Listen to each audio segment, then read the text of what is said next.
আমাদের অধিকার প্রতিষ্ঠিত না হলে আমরা দাফনের কাপড় পরে প্রধান উপদেষ্টার যমুনা ভবনের সামনে আমরা অবস্থান করব। আমরা জীবন রক্ত দিব, তবু আমাদের অধিকার আদায় করে ছাড়বো।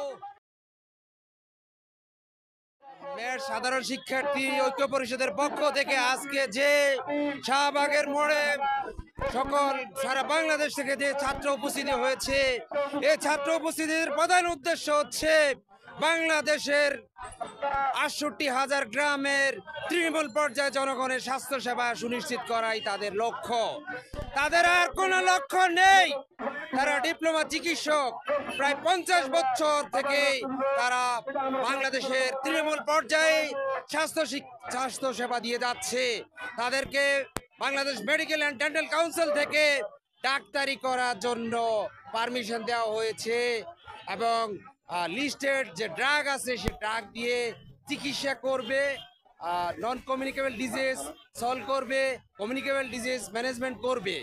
কিন্তু দুঃখের বিষয়, সে প্রায় ৫০ বছর পর্যন্ত তারা স্বাস্থ্যসেবা দিয়ে যাচ্ছে, কিন্তু ফ্যাসিস্ট খুনি সারা বিশ্বের নিকৃষ্ট ফেরাউন ২০১০ সালে একটা কালো আইন করেছে, বিএমডিসি ২০১০ সালের আইন।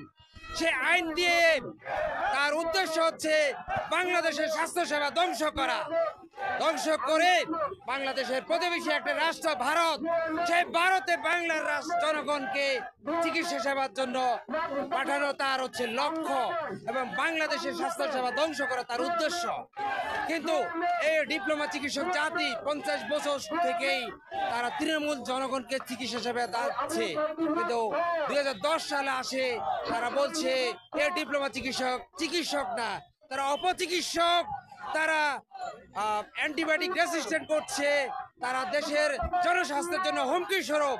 কিন্তু দুঃখের সাথে বলতে হয়, অনেক রক্তের বিনিময় এই ২৪ সালে বৈষম্য মুক্ত একটা সরকার আমরা পেয়েছি।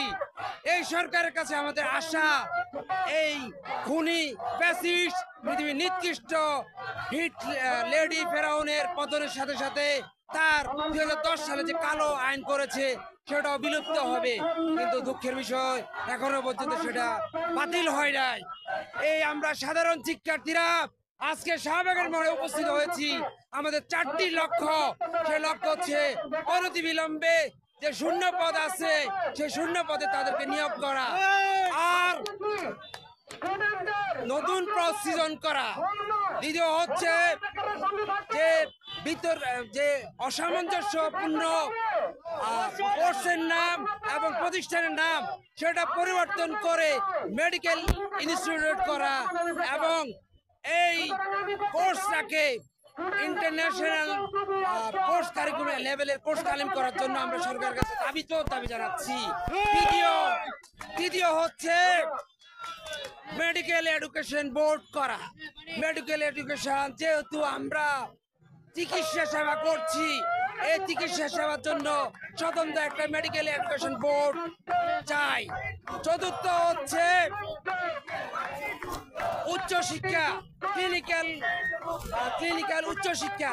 খুব দুঃখের সাথে বলতে হয়, ডিপ্লোমা নার্সিং, তারা ডিপ্লোমা নার্সিং করে, তারা পিএইচডি করে, এমএসসি করে, পিএইচডি করে, পিএইচডি ইঞ্জিনিয়ার, তারা পিএইচডি করে, এমএসসি করে, কিন্তু একমাত্র বাংলাদেশের পাহাড় সমান বৈষম্যের শিকার হচ্ছে এই ডিএমএফ ডিপ্লোমা চিকিৎসক।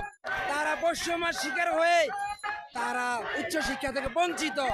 এই বৈষম্য মুক্ত সরকারের কাছে আমাদের জোরালো দাবি, আমাদের এই ৪টি দাবি পূরণ করে আমরা তৃণমূল জনগণের স্বাস্থ্যসেবা সুনিশ্চিত করব এবং সাংবাদিক ভাইদেরকে সহযোগিতা চাই এবং প্রধান উপদেষ্টা মহোদয়ের কাছে আমাদেরকে ২২ তারিখে ৭ দিন সময় দেওয়া হয়েছিল, কিন্তু ৭ দিন সময়ের পরেও আমাদের অধিকার প্রতিষ্ঠিত না হলে আমরা দাফনের কাপড় পরে প্রধান উপদেষ্টার যমুনা ভবনের সামনে আমরা অবস্থান করব। আমরা জীবন রক্ত দিব, তবু আমাদের অধিকার আদায় করে ছাড়বো।